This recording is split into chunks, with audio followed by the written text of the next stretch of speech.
नमस्कार, जय हिंद दोस्तों। आप सभी का स्वागत है अपने इस वीडियो में। और अभी हम बात करने वाले हैं जो गवर्नमेंट जॉब है उसका सैलरी ईयरली कितना बढ़ जाता है। क्योंकि जब ज्वाइन होता है उस टाइम सैलरी कम होता है, पर धीरे धीरे जो भी पुराना स्टाफ आपको मिलेगा उस सबका सैलरी बहुत अधिक होता है।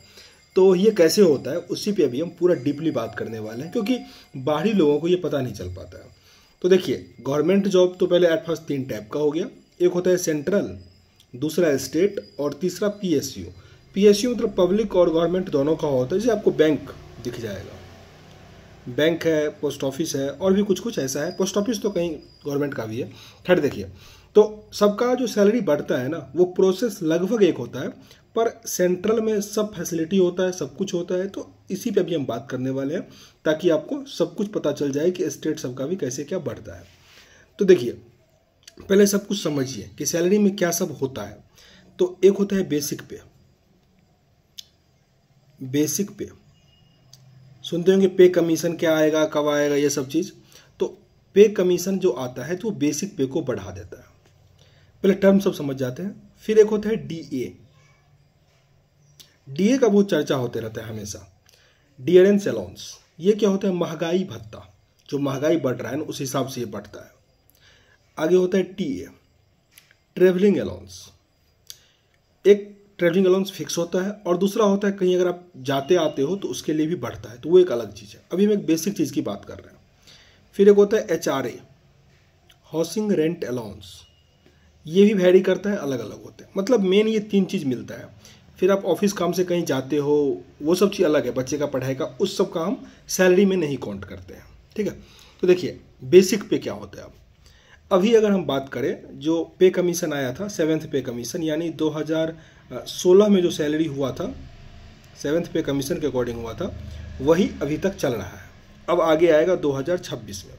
तो अभी के हिसाब से सैलरी कितना क्या बढ़ेगा वो हम बात करने वाले हैं। देखिए, जो सरकारी नौकरी में सेंट्रल गवर्नमेंट में लेवल 1 का पोस्ट है, अगर रेलवे में देखें ग्रुप डी का, तो वो क्या है, 18,000 है उसका बेसिक। 18,000 क्या है, बेसिक सैलरी है। अब बाहरी लोगों को, जब हम भी पढ़ रहे थे, लग रहा था कि 18,000 इसको सैलरी मिलता होगा, पर ऐसा नहीं है। अभी बेसिक पे 18,000 है, वर्तमान की बात कर रहा हूँ। डीए अभी 53% है, 53% है। ठीक है। कब क्या बढ़ता है वो भी बात करेंगे। टीए 10%, 9% भी होता है, 10% हम लिखते हैं कैलकुलेशन ठीक रखने के लिए। और एचआरए जो है 10% है। एचआरए वैरी करता है। अगर आप महंगे शहर में हैं तो आपको ये 20% भी मिल सकता है, बहुत महंगे शहर में है तो आपको 30% भी मिल सकता है। ये एक डाटा है, लिस्ट है। जैसे कोलकाता, पटना, दिल्ली, मुंबई, इस सब में रह रहे हो 30% मिलेगा। या आसपास के एरिया में 20, और अगर रूरल एरिया में रह रहे हो तो आपको 10% का एचआरए मिलेगा। अब देखिए, ये सब मिलता है। अब ये सब बढ़ता कब है ये समझ लीजिए। जो बेसिक पे है वो आपका एवरी 1 ईयर में बढ़ जाता है, 1 साल में बढ़ता है। 1 साल में अप्रॉक्स कितना बढ़ता है, तो 1000। ठीक है। डीए जो है वो 6 मंथ में बढ़ता है, 6 मंथ में बढ़ता है। ये कितना बढ़ता है, पहले बढ़ता था 3% से, अब 4% से बढ़ रहा है बहुत लंबे समय से।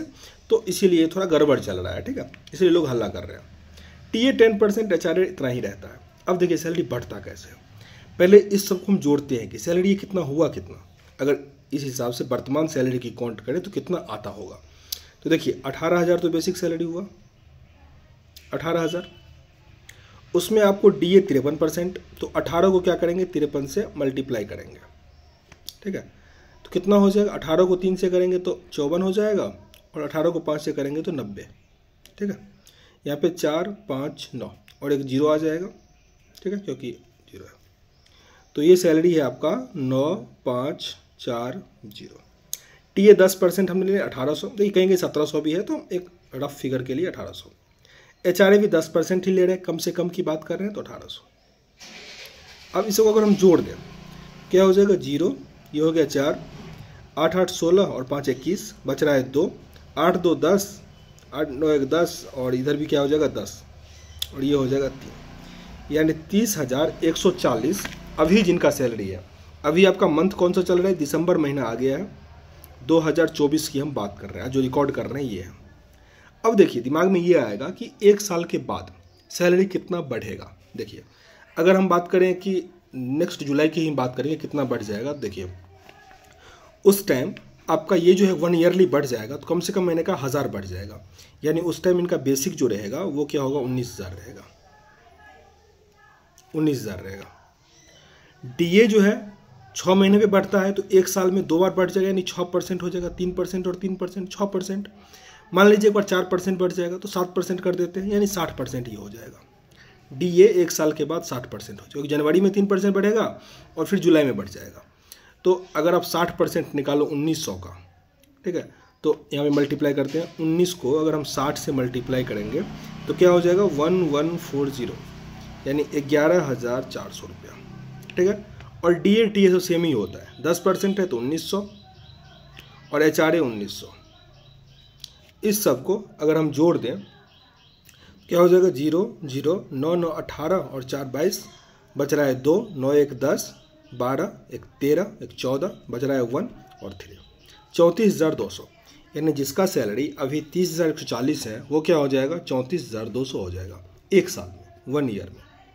यानी आप ये कह सकते हो कि हर एक साल एवरेज 10% से 11% सैलरी जो होता है गवर्नमेंट जॉब में बढ़ जाता है। और ये तो ये हुआ, अगर इसमें प्रमोशन हो गया, जैसे अभी ये लेवल 1 का पोस्ट है, फिर ये 2-2.5 साल लेवल 2 का चला जाएगा, फिर लेवल 5 या लेवल 4 ऐसा जाएगा, तो वो एकाएक बहुत तेज़ी से सैलरी बढ़ जाता है। पर एक आपको स्ट्रक्चर समझ में आया होगा, कैसा लगा कमेंट बॉक्स में लिखिएगा, और भी कुछ जानकारी चाहिए वो भी लिखिएगा। मिलते हैं नेक्स्ट वीडियो में, तब तक के लिए जय हिंद।